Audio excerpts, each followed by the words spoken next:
I'm Jennifer Guerini Meraldi, and I'm the owner and director of JGM Gallery. I'm thrilled to introduce our new exhibition, Merry-Go-Round. Merry-Go-Round because we have a group of artists using different materials, but all very uplifting and colourful.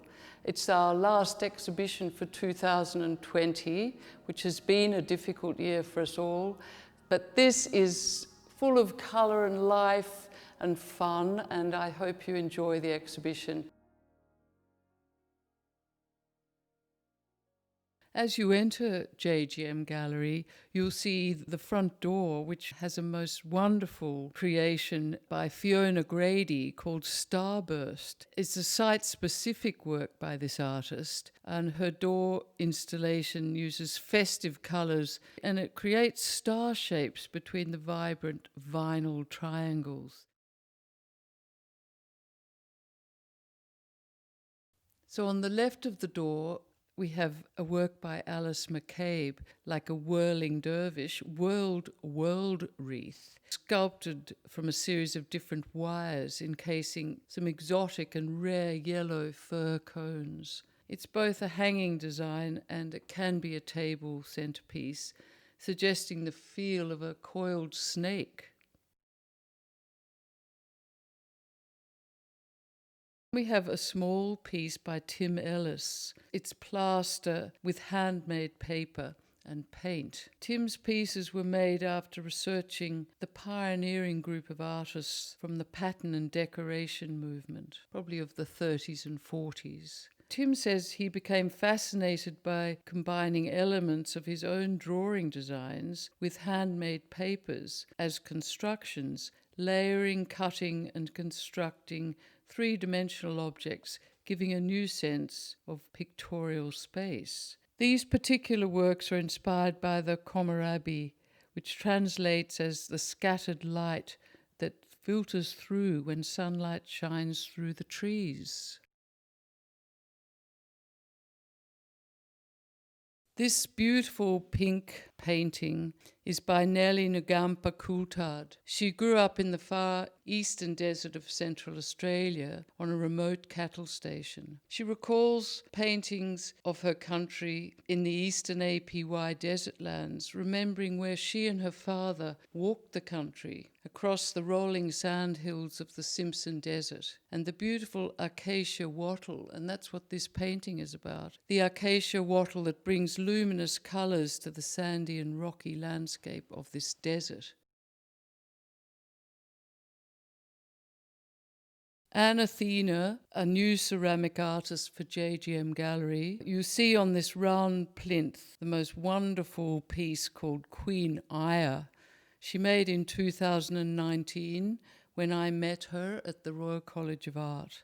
And next to that is the companion, also made in the same year. And so Anne was working on her MA at the RCA next door to our gallery, and when I saw her work, I was totally transfixed by it. They're finely painted, and she tells her stories, which are autobiographical and mystical, and simply magical from every viewpoint. She's such a great artist. We have a painting by Ursula NAPANGARDI Marx, and it's called Bush Potato Dreaming. The women in Ursula's community collect bush potatoes or yams from the trees that are green all year round. Well, actually from beneath the trees. When the tree is in flower, women know the potatoes are ready to harvest. They also look for the long, thin cracks along the ground, sometimes more than a metre deep. The potatoes are cooked on hot coals and have a wonderful sweet flavour. KATJARRA BUTLER is one of my favourite artists. She doesn't paint with dots, much more gestural. And as a young woman, KATJARRA lived a traditional life, a nomadic life, hunting and collecting bush foods and always travelling on foot. The title's about the waterholes of Ngurumu, Najara's home. It's not like a spring, this waterhole. The waterhole dries out after the wet season, but many women camped there of Nangala and Nungarai skin groups, and they would always collect their bush tucker here. We have a British artist who has shown with JGM Gallery many times, Dominic Beattie. But these are new works, a new spray paint with oil and pastel on canvas. He says his new works are continuing his exploration into colour and pattern. With each new series over the last few years, he's attempted to develop a more nuanced painting language. In this series, like many others, Dominic has been informed by an interest in textiles and an attempt to translate the hands-on artisanal approach to craft.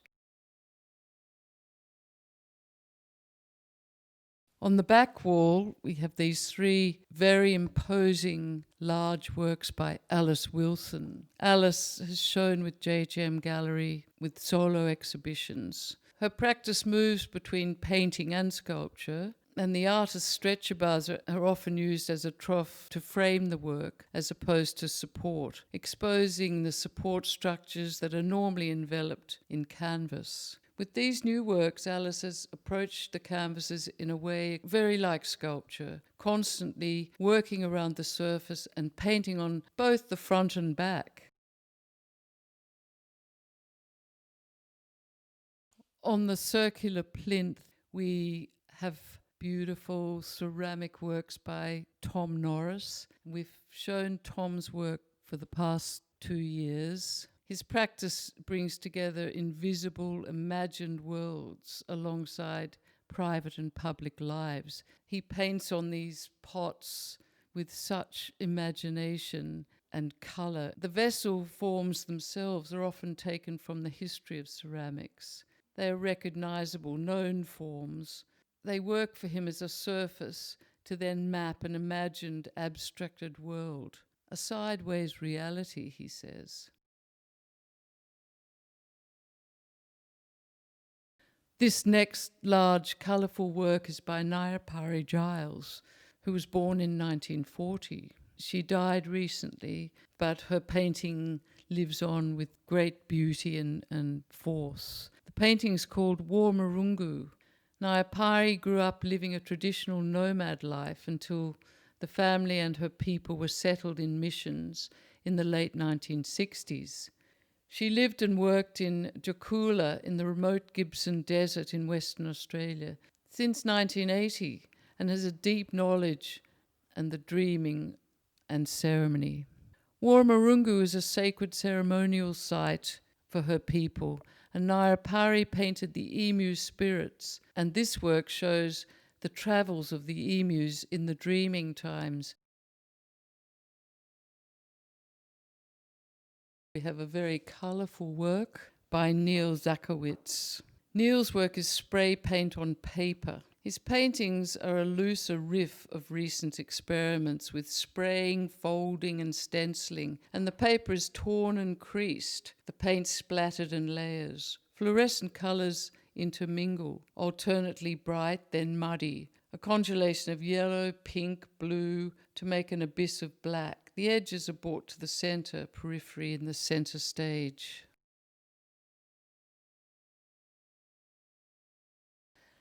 The artist Juan Bolivar, who has also had a solo show at JGM Gallery, has produced some very interesting T-shirts.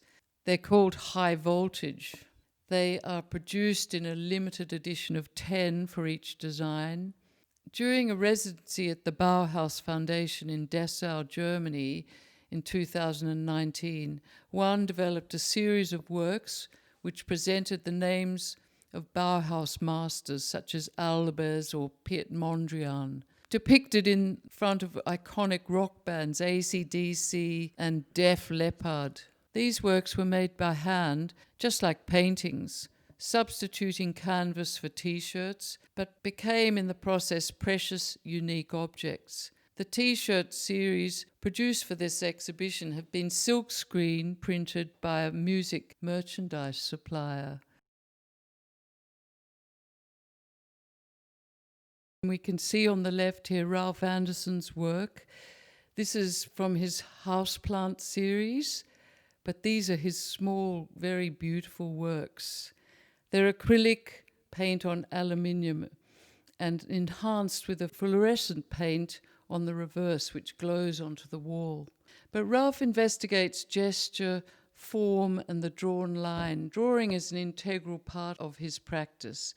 He loves to play with the juxtaposition of representational and non-representational imagery in his work.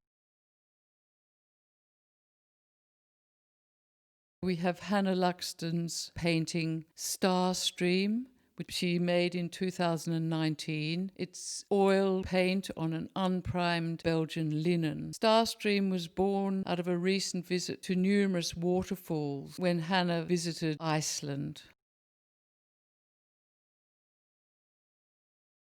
British artist Fiona Grady, who has made our front door with the beautiful vinyls, also makes these prisms, she calls them. They're optical illusions composed from interlocking fluorescent perspex triangles, and they're set on a mirrored silver or gold base. Confined within this vitrine, these pieces glow as they capture the light, and their shapes are mirrored to create the illusion of diamonds. They're very beautiful and wonderful to have on your table for this festive season.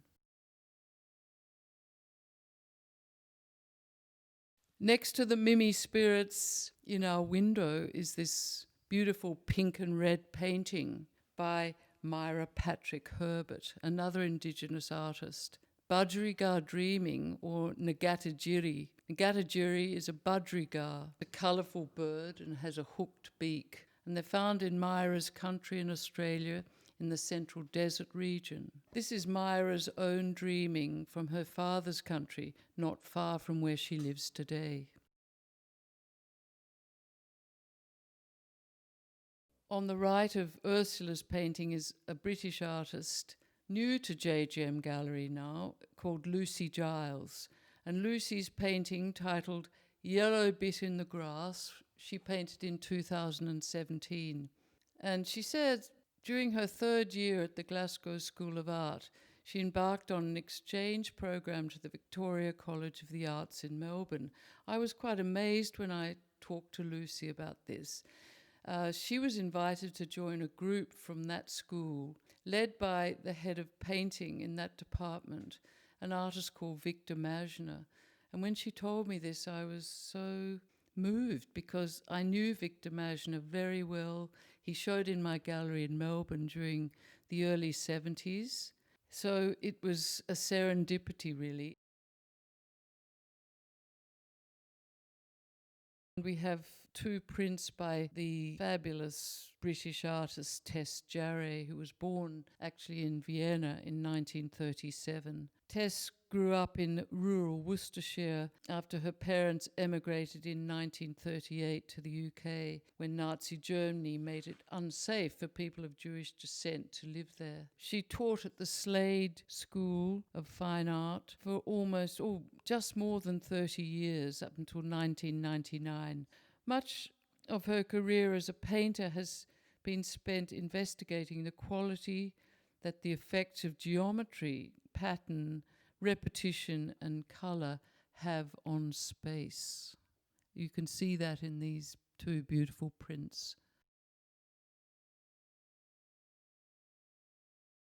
And here on the plinths we have the earthenware ceramic work by NAJA POPOV, who was born in Copenhagen, Denmark in 1973. NAJA is a Danish sculptor, really, textile designer and ceramic artist. Her work constantly surprises me with its raw beauty. It's not surprising that her major influence was a wealth of nature that surrounded her, particularly in her younger years in Australia, because her grandfather was Jon Utzon, the Danish architect who designed the Sydney Opera House, and this is why she spent so much time in Australia. Lene Utzon, her mother, is also an eminent Danish artist, and her father, Alex Popov, an acclaimed Australian architect, so she has a creative heritage, that's for sure.